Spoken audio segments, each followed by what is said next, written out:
I can't recall my mom's face. Dad's anecdotes and a few strewn about photos are all that remain of her after she passed away when I was 2 years old. I'm Kimberly, and this is the tale of how I discovered that sometimes the only defense against falsehoods is the truth. Becoming raised in a politician's home means becoming accustomed to empty rooms. There were 6 bedrooms in our mansion, but on most days I felt like I was the only one there, like a marble in a box. After Mom passed away, Dad plunged himself into his profession. He simply vanished for 2 years in a row. He still lived with us, but he was as far away emotionally as if he were on another planet. "Your father's giving a speech tonight, Kimberly," my nanny Sarah would remark as she switched on the television. "See, there he is." I would try to touch his face by pressing my tiny hands to the screen. Back then, I often observed him speaking to groups of strangers rather than to me behind a glass barrier. I'm grateful for Grandma Rose. She would visit nearly every day, sharing stories of Dad when he was my age and her renowned chocolate chip cookies. Everything changed when I was 6 years old. One evening, Dad seemed more alive than I had seen him in a long time. "Kimberly, honey, I want you to meet someone special," he said. Patricia came into our life in this way. Tall and well-groomed, my new stepmother had a well-practiced grin that never quite reached her eyes. I recall feeling uneasy as I stood there in my Pokemon pajamas, staring up at her. The initial months weren't too difficult. I was okay with Patricia ignoring me most of the time. In any case, I had a bedroom, bathroom, and little study space where I completed my schoolwork in my own wing of the house. Grandma Rose and Sarah continued to be my nannies, so I seldom ever had to see Patricia. However, I began to notice things. For example, Patricia would unintentionally plan her elegant lunch parties around my piano concert, forcing Dad to pick between them, or her grin would vanish the moment he left the room. After all, the wife of a rising political figure couldn't be let down by circumstances, therefore he always picked her. Grandma Rose would say, "Don't take it personally, sweetie," to me. "Your dad is simply too busy. The campaign path is hard." I made an effort not to. I did, really. When your stepmother's shopping sprees receive more attention than your straight A's, or when you're following your father's work updates on YouTube rather than eating dinner with him, it may be difficult to keep things in perspective. Everything changed in high school. Dad began discussing my future more, presumably as a result of his advisors telling him that voters were particularly interested in education. Regardless of the cause, I wasn't griping. He seems genuinely interested in my life for the first time in years. "Yale, Harvard, Stanford, take your pick, Himmy," he remarked one evening, surprised me by coming home for supper. "You may be accepted into any of them based on your GPA. I'll pay for everything, including your lodging and education." My spaghetti almost suffocated me. Patricia's dish clattered as her fork struck it. My 16th birthday then arrived. When I went outside that morning, I saw a brand new Mercedes with a huge red bow in the driveway. Dad was standing there with a childlike smile. "Happy birthday, sweetheart," he added, holding the keys suspended before me. "Think you can handle it?" I probably crumpled his $1,000 suit as I yelled and gave him a tight embrace.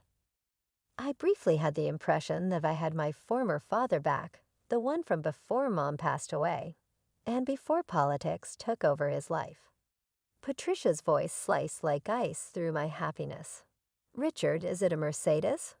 "For a 16-year-old. As Dad demonstrated the car's functions to me, I could almost feel her gazing at my back. I overheard them fighting in their bedroom later that evening. "You're turning her into exactly what the opposition accuses us of representing: privileged, entitled, rich kids." Patricia spoke loudly enough to be heard over the walls. What's next? A private jet for graduation. Patricia is my daughter. I've already missed too many birthdays. Dad retorted. How will it appear if she ties that automobile around a tree, or if she starts doing drugs with her pampered little pals? Have you given your campaign any further thought since then? Patricia made it her mission to save me from myself, as she put it. Every time Dad mentioned college plans, she'd bring up some article about trust fund kids going wild at university. When I needed money for school supplies, she'd question every penny. Kimberly, dear, she'd say in that sugary voice she used when her country club friends were over, do tell everyone about that C you got in chemistry. Such a shame, especially with all the resources your father provides. Meanwhile, her own credit card bills were astronomical. I'm so lonely when Richard's away, she'd pout to Dad. Shopping is my only comfort. Another $5,000 handbag, another spa weekend, another renovation project. I tried staying out of it, really I did, but Patricia wouldn't let me. Your father worked so hard, she'd say loudly when her friends visited. And some people just take without any gratitude. She'd look right at me while saying it. One day, I finally snapped. It was during one of her lunch parties. She'd been making little digs at me all afternoon, and I just couldn't take it anymore. At least I'm not the one bleeding him dry with shopping sprees, I shot back. The room went silent.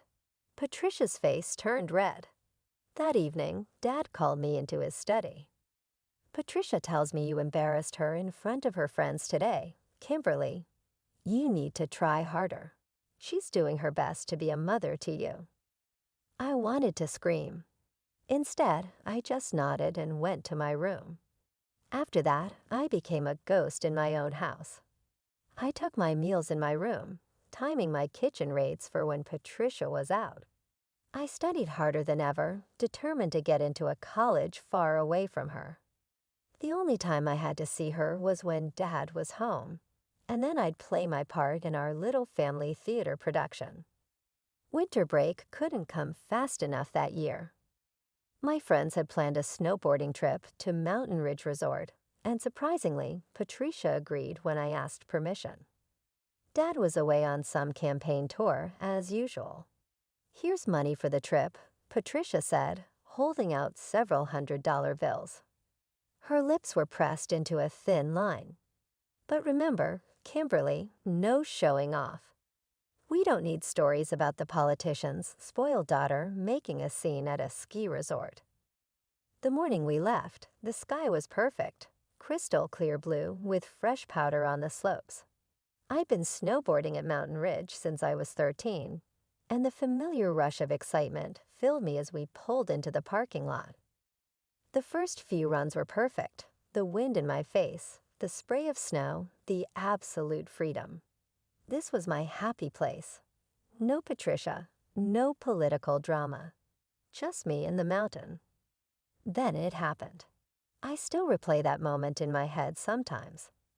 I was on my favorite trail, coming down at a good clip. I'd done this run dozens of times before, but somehow maybe I caught an edge. Maybe I was going too fast. Everything went wrong in an instant. The world spun, snow, sky, snow. I felt myself rolling, tumbling, my body hitting the slope again and again. There was pain, sharp and overwhelming. And then everything went quiet, except for the sound of my own breathing and people shouting in the distance. Don't move. Someone was kneeling beside me. The ski patrol is coming. The pain in my legs was excruciating. Through the haze, I heard words like multiple fractures and emergency transport. In the ambulance, once they'd given me something for the pain, I pulled out my phone with shaking hands. Dad would know what to do. Dad would help. No answer. I tried again. Still nothing. With growing desperation, I called Patricia. What? Her sharp voice answered. Patricia, there's been an accident. I'm in an ambulance. Of course there has. Her voice turned venomous. "You worthless little drunk. I knew you'd pull something like this. Stealing money wasn't enough. Now you have to embarrass your father with a drunken accident." "What? I wasn't drinking. I just fell." "Save your lies for someone else, you little thief. Don't bother calling again." The line went dead. I stared at my phone in shock, tears streaming down my face. Thief? Drunk? What was she talking about? "Miss, we're almost at the hospital," the paramedic said gently. "Is there someone else we can call for you?"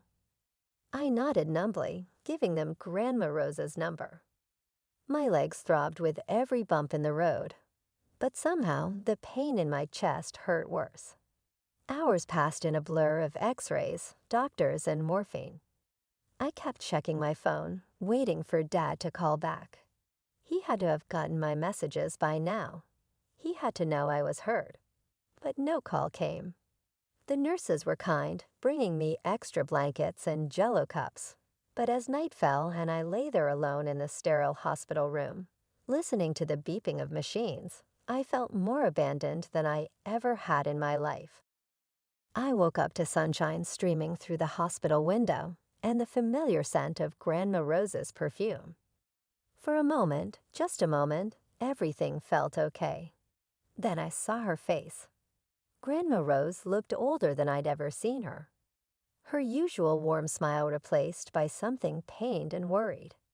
She was wringing her hands, something she only did when things were really bad. "Grandma, what's wrong?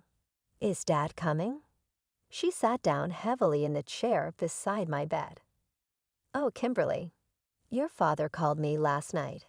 He's very angry, sweetheart. He says you put his whole campaign at risk." "What? How?" She paused, looking like each word hurt her. "He says you stole money from the house, that you were drinking with your friends on the mountain, got into some kind of fight, and then fell while intoxicated." I felt like I'd been punched in the stomach. That's not true. None of that is true. I was just snowboarding. You know I've done it 100 times before.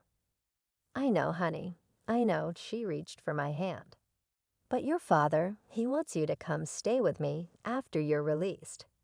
He says he's too disappointed to see you right now." The room started spinning. This couldn't be happening. My own father thought I was a drunk thief. He wouldn't even come see me in the hospital, but Grandma, you know me, you know I wouldn't. "Of course I know, sweetheart." She squeezed my hand. "We'll figure this out. We always do."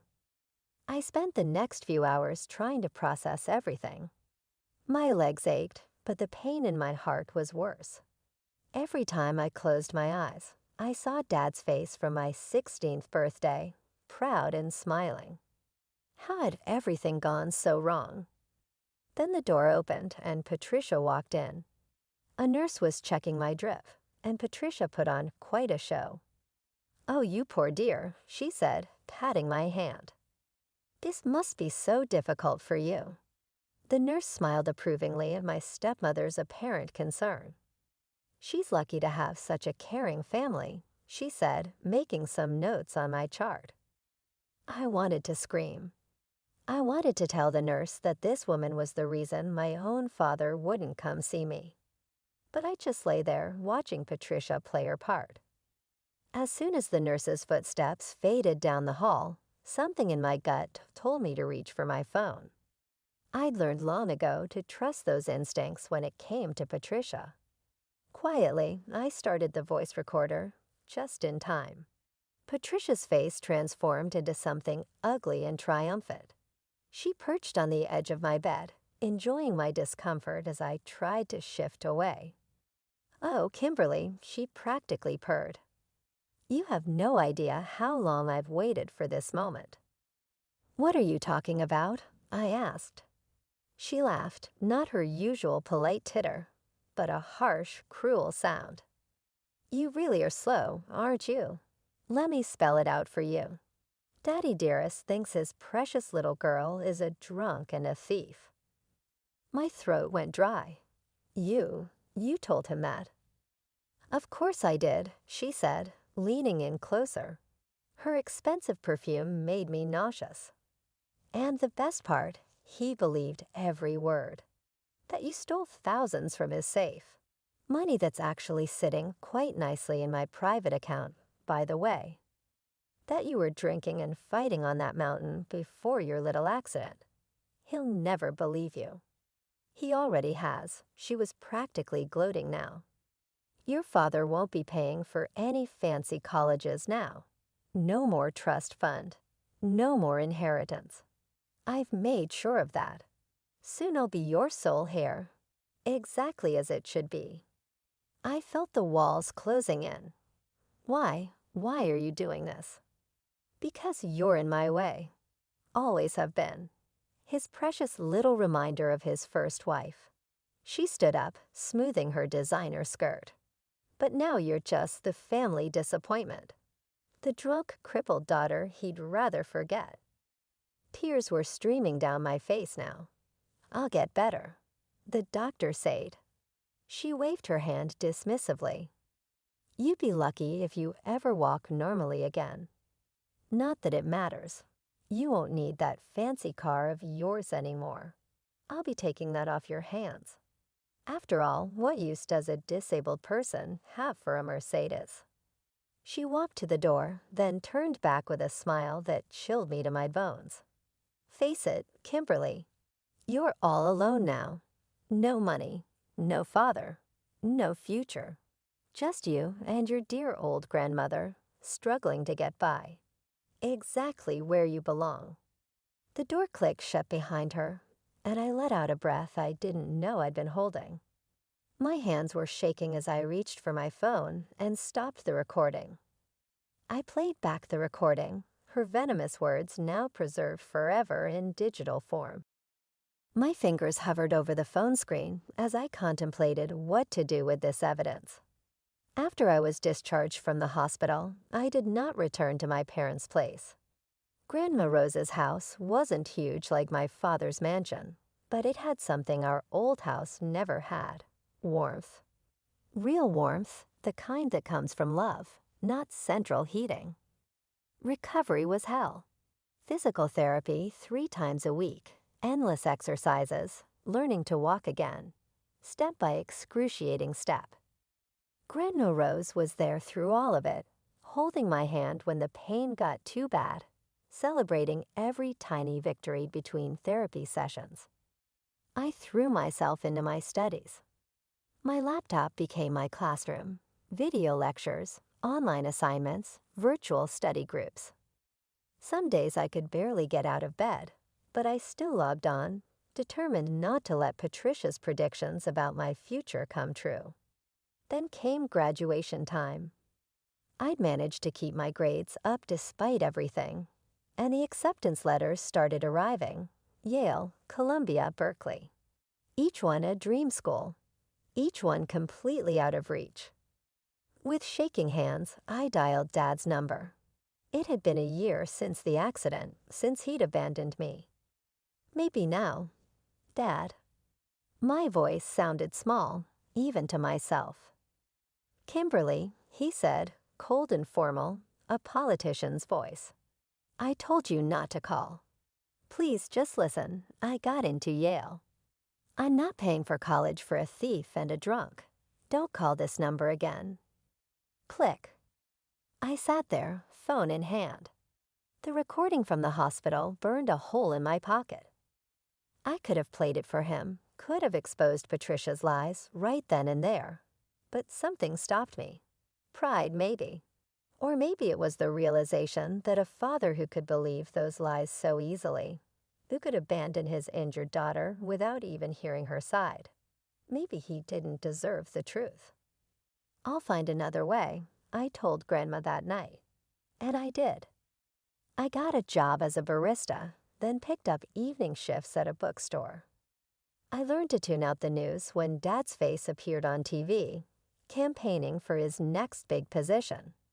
I stopped flinching when customers mentioned his name, stopped caring when they talked about what a family man he was. 3 years passed like that. Wake up, go to work, study in between shifts, save every penny. Grandma Rose helped as much as she could, even trying to sell her antique jewelry at one point. I wouldn't let her. "You should be proud of yourself," she told me one evening as I counted my savings. I was about halfway to my goal. I realized. And I was the girl who lived in that mansion, who'd driven that Mercedes, who'd waited desperately for her father's attention. She was gone. In her place was someone stronger. Someone who didn't need his approval or his money. I was wiping down tables at the coffee shop when my phone buzzed. Unknown number. Usually, I let it go to voicemail, but something made me answer. "Hello." "Kimberly, darling," that honey-sweet voice. "Patricia," my hand tightened around the phone. "What do you want now?" Now, is that any way to talk to your loving stepmother? She laughed that fake laugh I remembered so well, especially when I'm calling with such an opportunity for you. I sat down, my legs suddenly weak.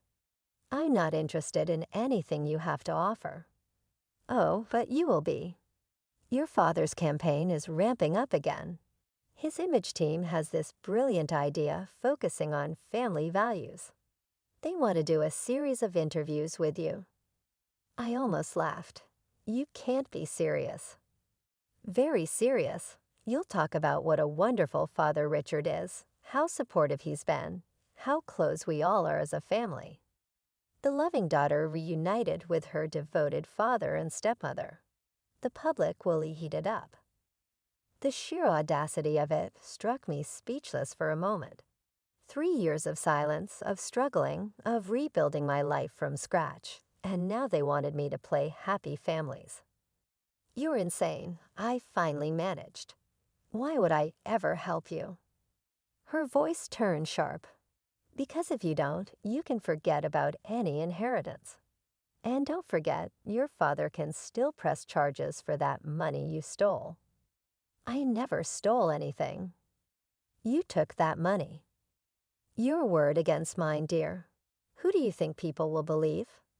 The respected politician's wife or the troubled, alcoholic daughter?" Something snapped inside me. All these years of swallowing her lies, of taking the high road, for what? Go to hell, Patricia. I hung up.